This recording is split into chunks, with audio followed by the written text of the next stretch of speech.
as a coach, you're like, yeah, because he can do stuff beyond what you coach him to do. He can see stuff and make stuff happen. Not everybody can do that. Weight, what's his weight?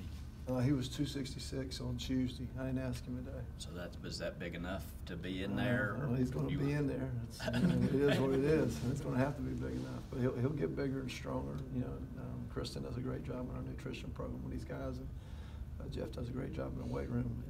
And it's just a developmental game. Right. So I want to see him long term as well. Yeah, I just think he's going to be a big guy. I think one day he's going to be a 285, 290-pound athlete. How much flexibility does a guy like Kier give you, being that he can play end, but also you can throw him and tackle? Kier's invaluable to us. I mean, he can play every position. He can play nose guard. He can play 3 technique. He can play 4 technique. Smart, tough. Probably the toughest guy we got on the defensive line. And he's really working hard. That kid has really made tremendous strides in the last 2 years in terms of just being mature, his work ethic. I'm really happy with Kier. What has Tyreek shown you kind of insight and also going through sort of his gray shirt process? Just in his gray shirt process, he just took care of himself. He came in stronger, a little bigger. Tyreek's, he was an end as well. We're kind of projecting him in there, but he's naturally strong, and he's a tough guy. He's just, green, and he has to, get some reps, get some turns, and just get developed. And like I said, when you're playing inside now, it's not like you're playing in your underwear outside where you might not hit anybody all day. You're getting hit every day, every play. And sometimes you're getting hit by 2 of them jokers. So, it's a little bit different getting hit by somebody from Lakewood High School and then somebody getting hit by somebody in the SEC, Donnell Stanley and Big Zach Bailey. Those 2 guys would pound you. Is Tyreek a guy who maybe surprised you guys a little bit, being able to kind of fit in there at tackle? And well, that's kind of where we projected him. Thought he was going. He had a frame where he could add weight, and that's kind of what we know we got to do here. We got to recruit guys who've got frames, and then we got to be able to develop them with our nutrition program, our weight room, and then develop them technique-wise as football players.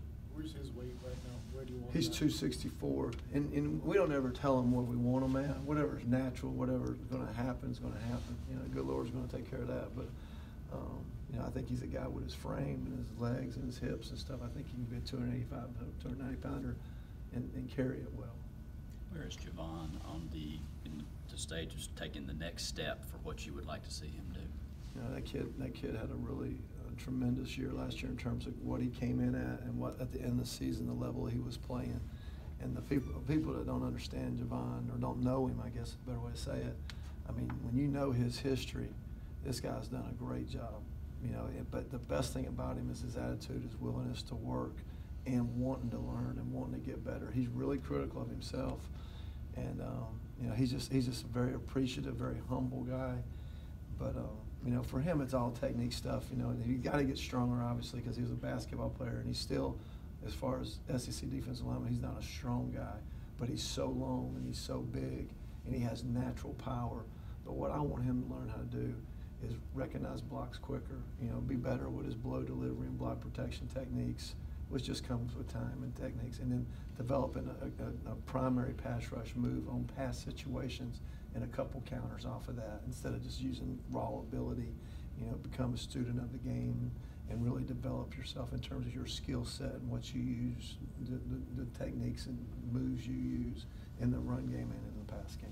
This may not be something you're interested in talking about or projecting, but does he have the type of frame, skill set, et cetera, that he could be one of these elite defensive tackle guys, nationally elite defensive tackle guys in a couple of years that you talk about at the top of the draft maybe? I just hope we have him in a couple of years. Yeah. But I think without question, it was interesting. We had pro day, and then you watch him run around. You don't see guys that are 6'5", 6'6", 305 pounds run around like he does. I mean, he runs like a linebacker, and that's rare. And when that's one of the reasons we recruited him. We recognized that early on, and just knew he needed time and reps to get developed. But certainly, I think he can be as good as anybody that me or Will's ever been around defensively. So we've had some good ones. So yeah, I think he can be as good as he wants to be. Did the scouts ask you about him this year? I think he catches everybody's eye. If you're a football guy and you're standing on the field and you see that big joker, you're like, who the heck is that? Right. I think that's pretty obvious.